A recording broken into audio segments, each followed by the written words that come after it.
On saved and on restore instance in Android. हमने पहले भी इनका नाम से वो सुना होगा कि ऑन सेव मेथड कौन सा है और ऑन रीस्टोर मेथड कौन सा है। तो आज हम इनके बारे में डिटेल में देखेंगे कि मेथड बेसिकली क्या है, किस सिनेरियो में हम इन मेथड्स को यूज करते हैं, इनके यूज करने का हमें क्या फायदा है, क्यों इनकी जरूरत पेश आई। तो चलते हैं, स्टार्ट करते हैं डिस्क्रिप्शन से कि as a beginner making simple app. जब हम नए नए ऐप्स को डेवलप करना शुरू करते हैं, हम नोटिस करते हैं कि टेस्टिंग के दौरान जब हम अपनी स्क्रीन को रोटेट करते हैं या लाइक पोर्ट्रेट मोड से लैंडस्केप मोड में चेंज करते हैं तो स्क्रीन वापस से रीसेट हो जाती है। उस पर अगर कोई भी फंक्शनलिटी आपने परफॉर्म की होगी तो वो वापस अपनी ओरिजिनल कंडीशन में चली जाएगी जैसे एप्लीकेशन के स्टार्ट में आती है। तो इस सिनेरियो को ओवरकम करने के लिए कि लाइक अगर मैंने एक फॉर्म में डेटा फिल किया और उस वक्त मैंने अपनी स्क्रीन को पोर्ट्रेट से लैंडस्केप मोड में चेंज किया तो वो डेटा लॉस्ट ना हो, वो डेटा अब भी उन फील्ड्स में बरकरार है। तो इस मकसद के लिए हमने on saved and on restore method को यूज करना है। So let's start with the types to prepare your app for these changes to the activity life cycle. There are two method you can add to main activity to save and restore the data. So इस चीज को overcome करने के लिए कि अगर मैं screen की ओरिएंटेशन चेंज करूं और फिर भी मेरा डेटा स्क्रीन पे सेव रहे, तो इसके लिए हम दो मेथड यूज करते हैं। अपनी मेन एक्टिविटी में या जिस भी एक्टिविटी को हमने सेव या वापस रीस्टोर करवाना हो उस एक्टिविटी में हम इन फंक्शंस को डिफाइन करते हैं। तो ये जो फंक्शंस है हमारे पास, पहला है ऑन सेव इंस्टेंट स्टेट और दूसरा है on restore instant state. So basically ये करते क्या है, ये यूज होते हैं सेव एंड रिट्रीव वैल्यूज को यूज करने के लिए।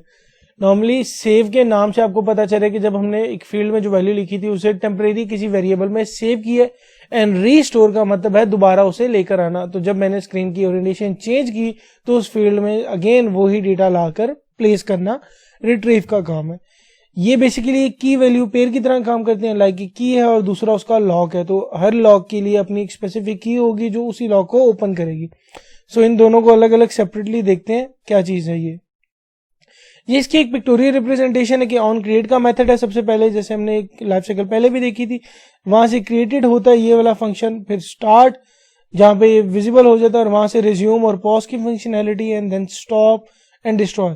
हमारा ये जो आउटलाइन लगी हुई है, बाउंड्री जो बनाई हुई है, इसका मतलब है कि कंडीशन लूप में चल रही है, कंटिन्यूसली चल रही है जब तक हमारी सिचुएशन जो है वो रनिंग कंडीशन में है या एप्लीकेशन हमारी रनिंग स्टेट में है, तो तब तक ये वर्जन चलता रहेगा।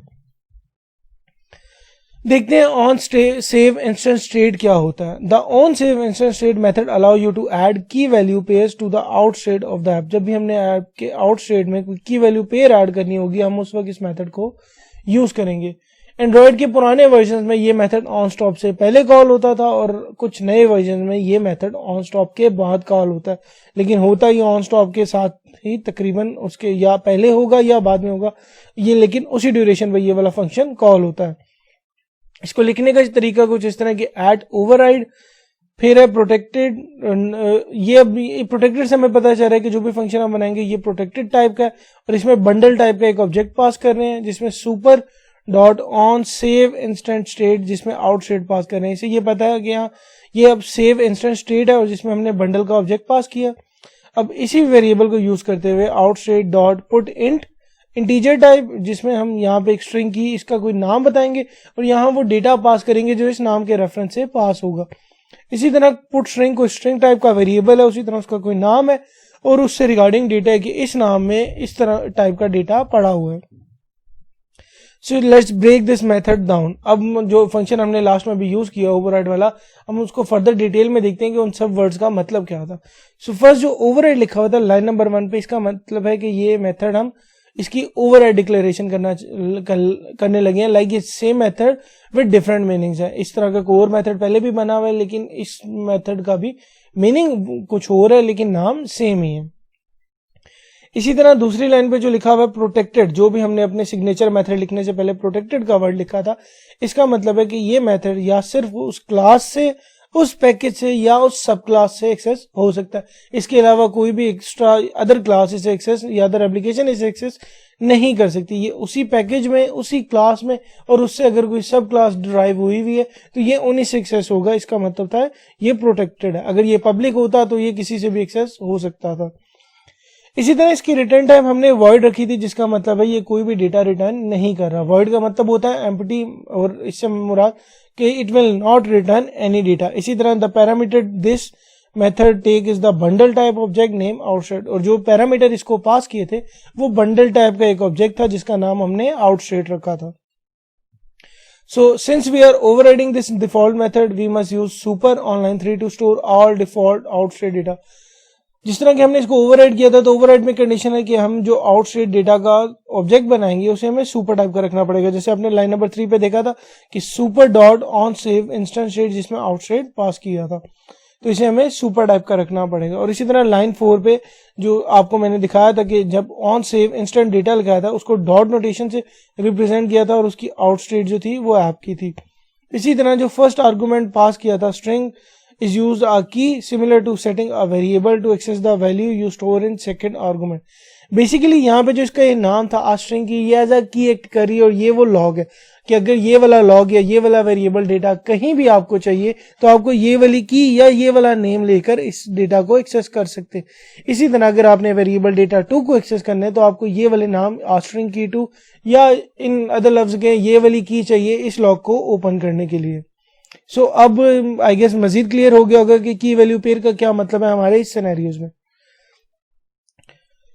नेक्स्ट है हमारे pass on restore instance state. अब जब हमने वैल्यूज को सेव कर दिया, किसी की वैल्यू पेयर में डालकर उन्हें सेव कर दिया कि अब हमें पता है किसी टेम्परेरी वेरिएबल में सेव कर दिया, और अगर हमारी स्क्रीन की ओरिएंटेशन चेंज होती है या डिस्प्ले चेंज होता है, हम पोर्ट्रेट मोड से लैंडस्केप मोड में जाते हैं, तो अब उन वैल्यूज को रीस्टोर कैसे करते हैं. हमने सेव करना तो देख लिया कि हम पोर्ट एक्स्ट्रा करके उनका कोई नाम रख के उसमें वेरिएबल डेटा पास कर देते हैं. अब आ रही है उसे रीस्टोर करने की, तो उसी तरह मैंने ओवरराइड लिखा. इस मेथड को भी मैंने प्रोटेक्टेड टाइप बना दिया और वॉइड लिख दिया कि ये कुछ भी रिटर्न नहीं करेगा, और इसका नाम रखा ऑन रीस्टोर इंस्टेंस स्टेट. इसी तरह उसमें मैंने बंडल टाइप का एक ऑब्जेक्ट पास किया था, इसमें भी मैंने बंडल टाइप का एक ऑब्जेक्ट पास किया जिसका अब नाम मैंने रखा है सेव इंस्टेंस स्टेट. अब जब मैंने इसमें ऑन रिस्टोर इंस्टेंट यूज किया और ओवरराइड यूज किया तो मैं यहाँ पे भी सुपर ही यूज करूंगा, और इसी तरह उधर स्टोर था इधर रीस्टोर इंस्टेंट स्टेट और उसमें वही वेरिएबल पास कर दिए. अब उसमें वो टाइप थी कि हम पुट इंट कर रहे थे या पुट स्ट्रिंग कर रहे थे. इसमें जिन वेरिएबल्स में हमने सेव करवाना है, फॉर एग्जांपल मैंने वेरिएबल डेटा यहाँ एक ऑब्जेक्ट बनाया और मैं वो वहां का वेरिएबल डेटा का ऑब्जेक्ट इसी में लाके, यहाँ ये दोनों नेम एक्चुअली सेम होने चाहिए क्योंकि आपकी फील्ड जो पहले वहां नाम दिया था अब भी ये उसी फील्ड में जाना है, तो यहाँ दोनों के नेम सेव होने चाहिए. तो वहां मैंने वेरिएबल डेटा 2 का डेटा ही एक स्ट्रिंग की में रखा था, तो अब मैंने वेरिएबल डेटा में ही वो डेटा वापस मंगवा लिया. तो is equal to save instance state, मैंने उस स्टेट से डॉट गेट इंटीजर करना है यूजिंग दिस की. अब इस की से रिलेटेड जो भी डेटा था मेरे पास मेरे फंक्शन में वो लाके मैं इस वेरिएबल में प्लेस करवा दूंगा.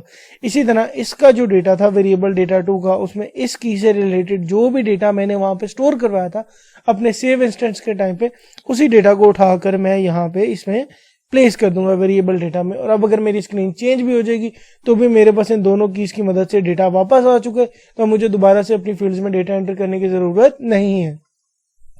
इस मेथड को भी ब्रेक करके देखते हैं कि इसके जो पॉइंट्स थे उनका क्या मतलब था. ओवरराइड जैसे हमने पहले डिस्कस किया कि ये डिफॉल्ट डिक्लेरेशन ही हमने रखी थी ओवरराइड की, सेम है जिसको भी हमने प्रोटेक्टेड बनाया था कि ये सिर्फ अपनी क्लास अपने पैकेज या अपनी सब क्लास एक्सेस होगा, कोई भी आउटर क्लासेस या आउटर पैकेज से एक्सेस नहीं कर पाएगा. तीसरी बात वही बात आ गई कि अगर हमने ओवरराइडिंग रखा है डिफॉल्ट मेथड को तो हम सुपर यूज करेंगे जो कि एक डिफॉल्ट कंस्ट्रक्टर का रिजर्व वर्ड है. हम इस ओवरराइडिंग के सिनेरियो में हमेशा सुपर का वर्ड यूज करेंगे.